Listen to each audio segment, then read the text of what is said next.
Hello friends, reasoning की series को आगे बढ़ाते हुए आज हम सोल्व करेंगे अलग अलग एग्जाम में पूछे गए प्रीवियस ईयर क्वेश्चन जो आने वाले एग्जाम के लिए बहुत ही ज़्यादा महत्वपूर्ण है।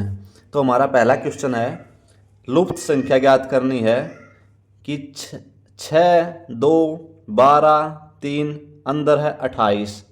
यहाँ पर 15, 17, 8, 9 अंदर है 40, 23, 28, 4 और 13। तो अंदर कौन सी संख्या आएगी? ऑप्शन है हमारे पास A 16, B 1, C 4 और D 12।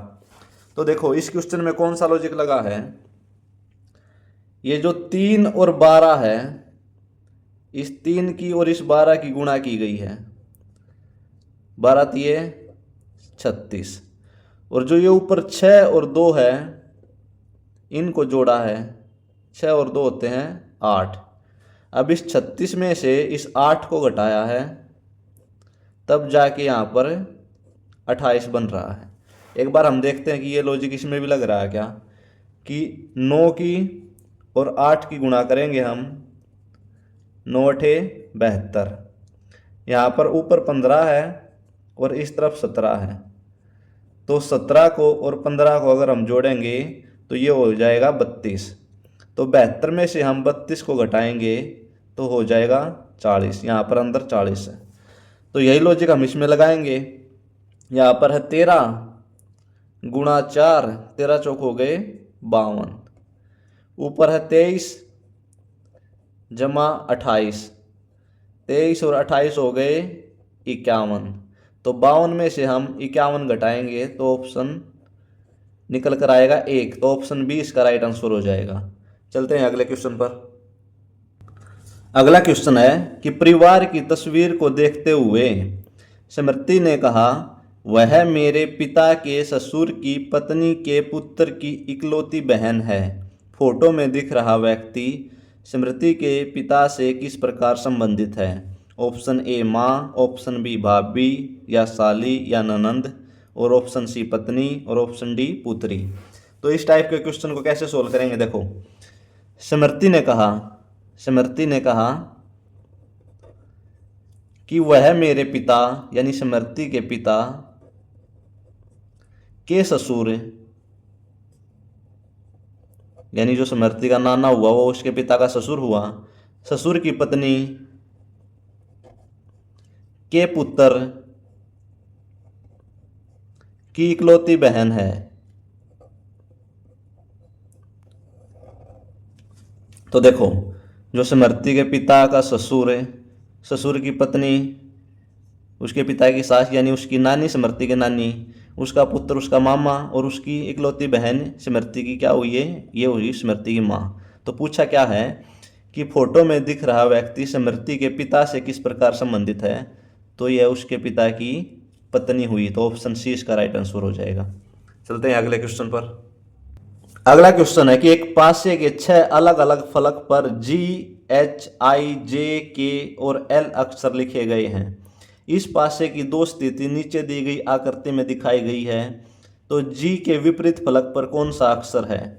ये दो पासे दिए गए हैं और पूछा गया है कि G के विपरीत फलक पर, यानी ऊपर G है तो यहाँ पर नीचे कौन सा अक्षर आएगा? तो जब भी दो पासे दिए गए हो ना, तो उनमें देखना है कि उन दोनों में कुछ कॉमन है क्या। तो देखो, के यहाँ पर भी है और के यहाँ पर भी है। अगर दोनों पासों में एक अंक कॉमन हो, एक साइड कॉमन हो, तो हमें कैसे सोल्व करना है इसको? यहाँ से लिखना स्टार्ट करना है, के इस तरफ है घड़ी की दिशा में, जी फिर आई, ऐसे इसको स्टार्ट करना है यहाँ से, के एल और जे। तो अब देखो, ये जो आई के अपोजिट हो जाएगा जे, जी के अपोजिट हो जाएगा एल, और ये दोनों जगह पे के है ना, तो इस के अपोजिट हो जाएगा, इनमें से क्या बच गया? देखो, जी, एच नहीं है ना यहाँ पे, तो यहाँ पर एच हो जाएगा। तो पूछा क्या गया कि जी के विपरीत फलक पर कौन सा अक्षर है? तो इसके विपरीत हो जाएगा एल। ऑप्शन सी इसका राइट आंसर हो जाएगा। चलते हैं अगले क्वेश्चन पर। अगला क्वेश्चन है कि लुप्त संख्या ज्ञात करनी है। यहाँ पर 64, 5, 40 81 7 63 16 4 क्वेश्चन मार्क। तो यहाँ पर कौन सी संख्या आएगी ये पूछा गया है। ऑप्शन है हमारे पास ए 20, बी 16, सी 24 और डी 12। तो इस क्वेश्चन में कौन सा लॉजिक लगा है, देखो ये जो 81 है, इस 81 का अगर हम वर्गमूल निकालें तो वो होता है 9, और इस ऊपर क्या 7 है, इसके साथ इसकी गुणा कर दें तो हो गया 9 सते 63, तब जाके ये 63 बन रहा है। यहाँ पर देखो ये जो 64 है यहाँ पर है 64 है, इस 64 का अगर हम वर्गमूल निकालेंगे तो हुआ 8 है, और इस 8 को इस 5 के साथ गुणा करेंगे तो बन गया 40, यही 40 यहाँ पर बन रहा है। तो ये ही लॉजिक हम इसमें लगाएंगे। ये जो 16 है, इस 16 का वर्गमूल निकालेंगे 4, और उसकी इस 4 के साथ गुणा करेंगे तो 16, तो इस क्वेश्चन मार्क की जगह पे आएगा 16। तो ऑप्शन बी इसका राइट आंसर हो जाएगा। चलते हैं अगले क्वेश्चन पर। अगला क्वेश्चन है कि जब दर्पण को नीचे दिखाए अनुसार mn पर रखा जाए तो दी गई आकृति के सही दर्पण प्रतिबिंब का चयन कीजिए। यानी ये यहाँ पर है HRW74 और यहाँ पर अगर हम दर्पण यानी मिरर को इस साइड पे रखें तो इस साइड हमें कैसी आकृति दिखाई देगी, इस साइड हमें कैसी आकृति दिखाई देगी। हमारे पास 4 ऑप्शन है, पहला कुछ ऐसा, दूसरा ऐसा, तीसरा ये, या चौथा ऐसा। तो देखो इसमें H इस साइड जाएगा जब, तो ये कुछ ऐसा बन जाएगा। तो देखो पहला ऑप्शन में H सीधा रह गया, ये ऑप्शन तो होगा नहीं हमारा। इसमें ये ऊपर नीचे बदल गया, इस ये H था ये ऐसे बनेगा, लेकिन इसमें तो उल्टा हो गया, तो ये भी नहीं होगा। अब देखो उसके बाद R है, R इधर ऐसा है, इधर आने के बाद R हो जाएगा कुछ ऐसा, तो इसमें तो R सीधा है, ये भी नहीं होगा। तो इतना सोल्व करने के बाद ही हमारा उत्तर निकल कर आ गया, ऑप्शन 2 इसका राइट आंसर हो जाएगा। अब इसको पूरा करेंगे। W है, W ये उधर जाने के बाद भी ऐसा ही रहेगा। 7 है, 7 हो जाएगा कुछ ऐसा। 4 है, 4 हो जाएगा कुछ ऐसा, और @ है, ये हो जाएगा कुछ ऐसा। तो ऑप्शन 2 इसका राइट आंसर हो जाएगा। हमें सिर्फ इतना सोल्व करने के बाद इसका उत्तर निकल कर आ गया। चलते हैं अगले क्वेश्चन पर। अगला क्वेश्चन है पेपर फोल्डिंग से कि कागज के एक टुकड़े को मोड़ने और मुड़े हुए कागज को काटने का क्रम निम्न आकृति में दर्शाया गया है। उस विकल्प का चयन कीजिए जो आकृति के खुले रूप के निकटतम सदृश है। यानी ये कागज दिया है, उसको पहले ऐसे बीच में से इस तरफ मोड़ा है, इस तरफ आधा मोड़ दिया, उसके बाद जो आधा हुआ उसको ऊपर की तरफ मोड़ दिया, उसके बाद उसमें एक यहाँ पे होल किया और एक यहाँ पे होल किया। अब अगर इसको हम खोलेंगे तो कौन सी आकृति निकल कर आएगी ये पूछा गया। तो देखो यहाँ पर 2 होल किए हैं ना, अगर हम इसको नीचे की तरफ खोलेंगे, पहले इतना ऐसे फोल्ड किया था, अब इसको ऐसे खोलेंगे तो 2 होल इसमें हो जाएंगे। अब अगर 4 यहाँ पे हैं, पहले हमने ऐसे फोल्ड किया था, अब अगर इसको ऐसे पूरा खोलेंगे तो 4 ही इधर हो जाएंगे। तो देखो हम ऑप्शन चेक करते हैं, इसमें तो सिर्फ 4 ही हैं, होने चाहिए 8, ये होगा नहीं। दूसरा इसमें भी 8 हैं, इसमें भी 8 हैं। देखो इसमें इनके जो सिरे हैं ये मिले हुए हैं, तो ये भी नहीं होगा। दूसरा ये एक सीधी लाइन में है, तो ये भी नहीं होगा। तो ऑप्शन बी इसका राइट आंसर हो जाएगा। चलते हैं अगले क्वेश्चन पर। अगला क्वेश्चन है क्लॉक का कि 2:30 पर घंटे की सुई और मिनट की सुई के बीच कितने डिग्री का कोण बनेगा। 115 डिग्री का, 105 डिग्री का, 95 डिग्री का, 120 डिग्री का।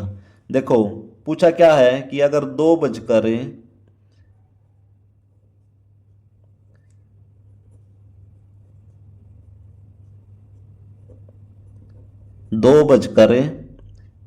ये कुछ इस तरह पूछा है कि 2:30 पर इस घंटे की सुई और मिनट की सुई इनके बीच का कितने डिग्री का कोण बनेगा ये पूछा।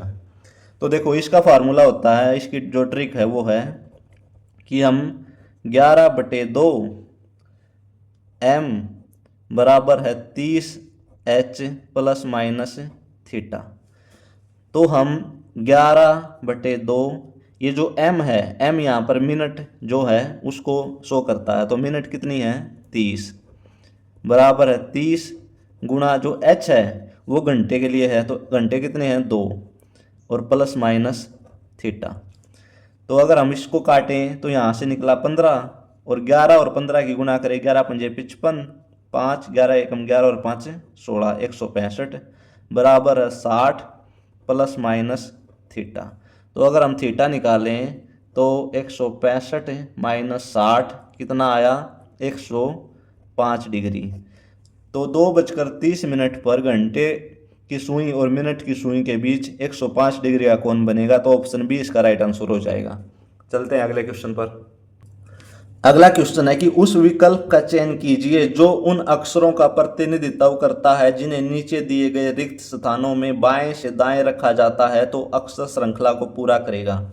ये एक सीरीज दी गई और पूछा गया कि इन चारों ऑप्शनों में से ऐसे कौन सा ऑप्शन है जिनको यहाँ पर पुट करने के बाद यह सीरीज कंप्लीट हो जाएगी।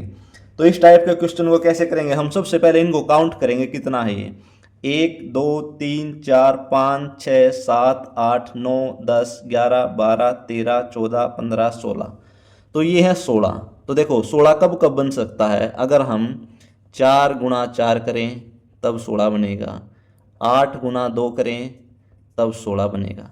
तो इसमें ट्रिक क्या है कि या तो ये 4 के बाद रिपीट होंगी 1 2 3 4, 1 2 3 4, 1 2 3 4 और 1 2 3 4, या फिर 8 के बाद रिपीट होगा 1 2 3 4 5 6 7 8 और 1 2 3 4 5 6 7 8, यानी एक पैटर्न फॉलो करेगा इसमें कुछ ना कुछ। तो देखो पहले हम 4 4 का पैटर्न फॉलो करके देखते हैं। यहाँ पर है ABC, यहाँ पर है खालिस्तान, उसके बाद है A खालिस्तान CC। अगर हम यहाँ पर C रखते हैं, क्योंकि यहाँ पर 4, अगर 4 का पैटर्न फॉलो करेंगे 1 2 3 4, चौथे नंबर पर C है तो यहाँ पर भी चौथे नंबर पर C रखेंगे। तो देखो ABCC, A यहाँ पर B रखेंगे हम क्योंकि यहाँ पर भी B है, ABCC ABCC ABCC। तो ये पैटर्न फॉलो हो रहा है कि ABCC ABCC ABCC ABCC। तो अगर हम CBCAC CBCAC इस वाले को अगर हम यहाँ पर रखते हैं तो ये पैटर्न फॉलो हो रहा है, सीरीज कंप्लीट हो रही है, तो ऑप्शन सी इसका राइट आंसर हो जाएगा। चलते हैं अगले क्वेश्चन पर। अगला क्वेश्चन है वेन डायग्राम का कि निम्नलिखित में से कौन सा आरेख दिए गए चित्रों के बीच के संबंध को सबसे बेहतर रूप से दर्शाता है। बाघ, जानवर और मांसाहारी, इनके बीच का वेन डायग्राम क्या बनेगा। तो देखो जितने भी जो बाघ होते हैं, बाघ जो होते हैं वो सभी क्या होते हैं, जानवर होते हैं ना। दूसरा देखो जितने भी जो बाघ होते हैं वो सभी मांसाहारी होते हैं ना, ये हो गया यहाँ पे मांसाहारी। लेकिन कुछ जानवर मांसाहारी होते हैं और कुछ जानवर शाकाहारी होते हैं, तो इस टाइप का कुछ डायग्राम बनेगा। तो ऑप्शन 4 जो है वो इसका राइट आंसर हो जाएगा। चलते हैं अगले क्वेश्चन पर। अगला क्वेश्चन है हमारा कैलेंडर का कि 2020 का कैलेंडर किस वर्ष रिपीट होगा। ऑप्शन ए 2027 में, ऑप्शन बी 2048 में, ऑप्शन सी 2031 में, या ऑप्शन डी 2040 में। तो देखो जो हमारा कैलेंडर होता है उसका रिपीटेशन कैसे होता है, जो लीप वर्ष होता है वो 28 साल के बाद रिपीट होता है। दूसरा जो साधारण वर्ष होता है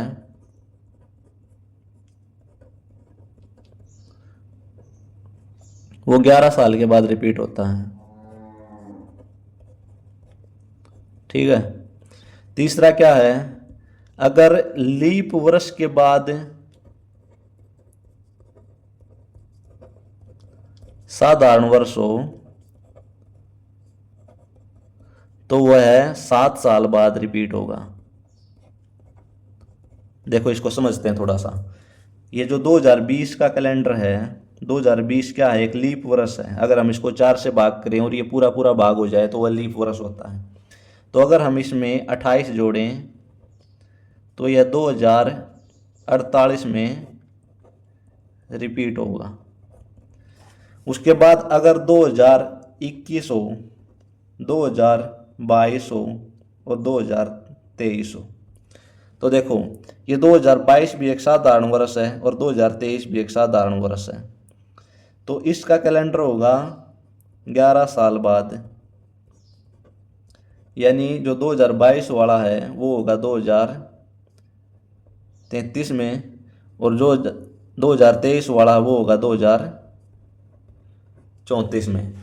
लेकिन देखो जो 2021 है ना, है तो ये भी एक साधारण वर्ष, लेकिन इससे पहले क्या है 2020, ये एक लीप वर्ष है, तो ये होगा 7 साल बाद, यानी 2028 में रिपीट होगा ये। तो ध्यान ये रखना है कि अगर किसी साधारण वर्ष से पहले लीप वर्ष आता हो ना तो वह 7 साल बाद रिपीट होगा, बाकी जो साधारण वर्ष हैं वो 11 साल बाद रिपीट होंगे, और जो लीप वर्ष है वो 28 साल बाद रिपीट होगा। तो 2020 का कैलेंडर 2048 में ऑप्शन बी इसका राइट आंसर हो जाएगा। आई होप फ्रेंड्स आपको वीडियो पसंद आई होगी। आपका दिन शुभ हो। धन्यवाद।